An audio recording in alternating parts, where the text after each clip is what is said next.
Guys, welcome back to Vinay Marathi blogs. तर guys, काही experience असे आहेत जे आपण भरपूर कमी लोकांनी एक्सपिरियन्स केले। त्यापैकी एक आहे इंद्रधनुष्य म्हणजे रेनबो। तर ही गोष्ट आहे मे एंडिंगची। आमच्या क्रिकेटचे सामने चालू होते आणि बघा तुमचा भाऊ बॉलिंग करत आहे।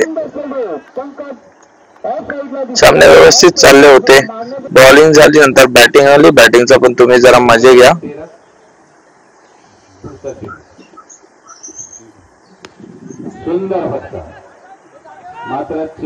तर हा फटका कसा होता तुम्हाला कमेंट मध्ये सांगाच, पण ही गोष्ट क्रिकेटची नाही तर इंद्रधनुष्याची आहे। भरपूर कमी लोकांनी एक्सपिरियन्स केले आहे की ज्यांनी असा इंद्रधनुष्य बघितलाय। तर आम्हाला सिक्स कसा वाटला ते पण तुम्ही सांगा। क्रिकेट झाल्यानंतर आला पाऊस। अचानक पडलेल्या पावसामध्ये सामने तर थांबले, पण सामने थांबायचा कोणालाच काही वाटलं नाही, कारण मित्रांनो ह्या पावसामध्ये एक वेगळीच मजा होती, एक वेगळाच रंग होते, ते म्हणजे इंद्रधनुष्याचे।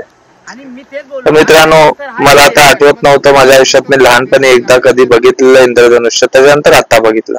तर हे असे आम्ही फोटोज काढले आणि खरोखर पूर्ण वातावरण हे कलरफुल झालेलं। आणि बऱ्याच लोकांनी एक्सपिरियन्स केलं नसेल आय एम शुअर, पण तुमच्यापैकी कोणी कोणी चांगलं इंद्रधनुष्याचा एक्सपिरियन्स केलाय ते मला कमेंट मध्ये सांगा आणि चॅनलला सबस्क्राईब